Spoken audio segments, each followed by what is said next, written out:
नमस्कार। आप देख रहे हैं सत्ता विमर्श और मैं हूं किरण राय। देश के प्रधानमंत्री नरेंद्र मोदी ने कल कोरोना संक्रमण के बीच भारत को 5वीं बार संबोधित किया। इस दौरान उन्होंने एक भारी भरकम आर्थिक पैकेज की घोषणा भी की।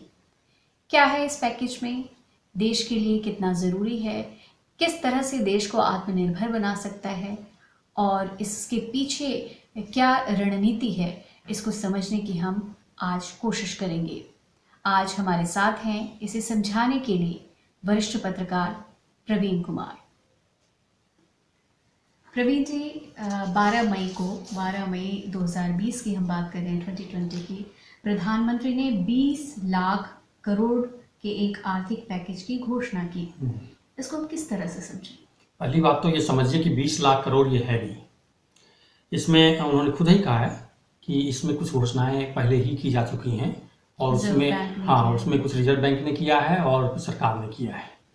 तो उसका जो विवरण है वो मैं आपको बता रहा हूँ। कुल 6,44,000 करोड़ की घोषणा पहले हो चुकी है। तो मोदी जी ने जो घोषणा की है वो कुल मिला कहने का मतलब 13,56,000 करोड़ का। अच्छा, 13,56,000 करोड़ का ये है कल की घोषणा। पहले 6,44,000 पहले हो चुका है, पहले हो चुकी घोषणा। और तो उसमें जो मसला है, तो उसमें आरबीआई ने 4,74,000 करोड़ 2 चरणों में उन्होंने दिया है। और याद करें तो 1,70,000 करोड़ का सरकार ने एक राहत पैकेज की घोषणा की थी। तो ये 3 चरण में मोटा मोटी है। तो ये पहली बात तो ये है कि ये 20 लाख करोड़ मतलब जो फैलाया जा रहा है 20 लाख करोड़ 20 लाख करोड़, वो 20 लाख करोड़ है। प्रधानमंत्री ने कहा है। हाँ, ठीक है। हाँ, उन्होंने साथ में ये एक लाइन जोड़ी थी कि नहीं, मीडिया में और तमाम जगह में ये मतलब फैल रहा है कि 20 लाख करोड़ दे दिया, 20 लाख करोड़ दे दिया। तो सवाल है कि जो पहले पैसा मिला है वो कितना लोगों तक पहुंच पाया है। ठीक है, जो परेशानी में है या जिस तरह का संकट देश में है वो कितना लोगों को संबल दे पाया है, ये पहली बात है। अब जो ये 13,56,000 करोड़ जो आएगा, जिसकी घोषणा 3-4 दिनों में 3-4 किस्तों में निर्मला सीतारमण करेंगी। लेकिन एक चीज समझ लीजिए कि ये किसी के हाथ में पैसे नहीं जाएगा। हाँ, तो इसके पीछे ये इसका नाम ही है विशेष आर्थिक पैकेज, राहत पैकेज नहीं है। राहत पैकेज जैसी कोई चीज नहीं है। प्रधानमंत्री की बात, जो उन्होंने अपनी बात रखी, उन्होंने जो संबोधित किया, उसमें एक और चीज बोली, लोकल एंड वोकल। इसको किस तरह से, जो उन्होंने कहा उसको एज इट इज उसी तरह से लिया जाए या उसके पीछे कुछ रणनीति कुछ और है? नहीं, बिल्कुल। हमारे प्रधानमंत्री अगर कुछ भी बोलते हैं तो उसके पीछे मतलब सोची समझी रणनीति होती है। कोई हवा में वो बात नहीं करते हैं। और दूसरी दिक्कत है कि बोलते बहुत अच्छा है, बोलते हैं, बहुत लोगों को अट्रैक्ट करता है। अच्छा, ये हो जाएगा, वाकई ये हो जाएगा तो बहुत अच्छा है। लेकिन नहीं हुआ तो फिर जो संकट दिख रहा है कोरोना में, तो मेरा वो है कि एक आत्मनिर्भरता का उन्होंने वो दिया है, स्लोगन दिया है। स्लोगन है, मतलब कम से कम 20-25 बार उन्होंने आत्मनिर्भरता का जिक्र किया है अपने भाषण में। बिल्कुल। तो ये अच्छी बात है, हम आत्मनिर्भर हो, हमारा देश आत्मनिर्भर हो, ये बहुत अच्छी बात है। और पंडित नेहरू के जमाने से यही चीजों को लेकर चले आ रहे हैं कि हम आत्मनिर्भर हों। बहुत हद तक हो भी गए थे बीच में, लेकिन वो आर्थिक उदारीकरण जो 1991 में हुआ, तो उससे फिर वो हमारा आत्मनिर्भरता का जो था ना स्लोगन, वो डगमगा गया कहीं न कहीं। हम दूसरे देशों के पर मतलब बढ़ने लगे। तो ये जो है आत्मनिर्भरता का पाठ लेके, और उन्होंने जो लोकल को वोकल करने की बात जो कही है, उसके पीछे सीधे एक रणनीति है कि हम चाइना को कैसे बीट कर सकते हैं। अच्छा, चाइना को हम जो भारतीय अर्थव्यवस्था जो है या दुनिया की जो अर्थव्यवस्था है, उसमें अमेरिका की अर्थव्यवस्था खत्म होती जा रही है। बिल्कुल। चाइना बड़ी अर्थव्यवस्था के साथ आगे बढ़ रहा है। तो उसमें अब चाइना को देखिए, पूरे देश दुनिया में चाइना को मतलब दबाने की कोशिश की जा रही है। सब देश इकट्ठे हो रहे हैं। हालांकि इसमें रशिया का नाम नहीं आ रहा है। रशिया साइलेंट स्पेक्टेटर बना हुआ है, मूक दर्शक बन। तो अभी कहना मुश्किल है कि वो क्या रणनीति बनेगी। लेकिन हम जो है अमेरिका के साथ बातचीत लगातार कर रहे हैं। अभी भी हमें ये समझ में नहीं आ रहा है कि ये चाइना कितना बड़ा पावर आने वाले समय में होगा।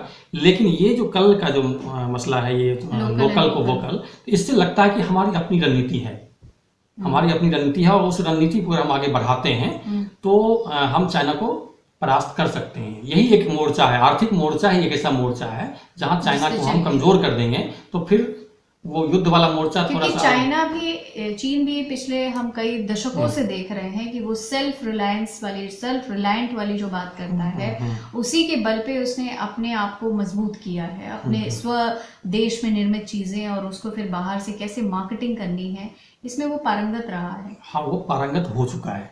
और वो जैसे किया, मतलब किस तरह से किया वो उसको मतलब वहां तक छोड़ दीजिए, हमें कैसे करना है तो ये हमें अब करना है।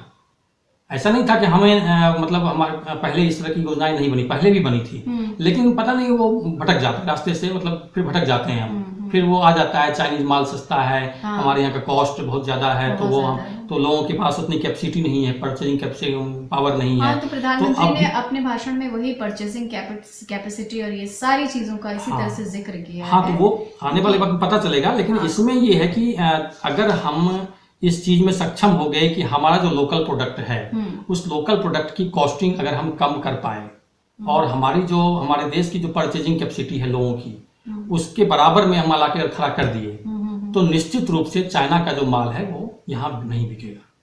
लोग भी चाहते हैं कि हमें चाइना का माल नहीं चाहिए, बहुत बहुत खराब होता है, वो कबाड़ है कुल मिला के समझिए। ठीक है, जेब को सस्ता लगता है तो वो जेब से मतलब जेब की जो कैपेसिटी होती है तो उसमें आ जाता है, और हमारी ज़रूरत है तो हम खरीद लेते हैं उसको।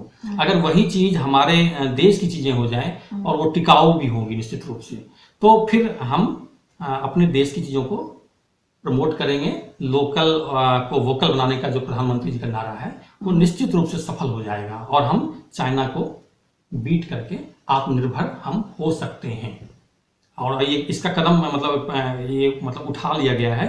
अभी आज ही की घटना है, केंद्रीय गृह मंत्रालय ने इसकी घोषणा कर दी है कि उसके जो जितने कैंटीन हैं, भारतीय पुलिस बल जो होता है, केंद्रीय सशस्त्र पुलिस बल, तो उसको CAPF करके बोलते हैं, तो उनकी कैंटीन में अमित शाह ने घोषणा की है कि कोई भी प्रोडक्ट बाहर का नहीं होगा, स्वदेशी होगा। मतलब चाइना ही नहीं, और भी देश की कंट्री का जो सामान होगा वो हम नहीं बेचेंगे।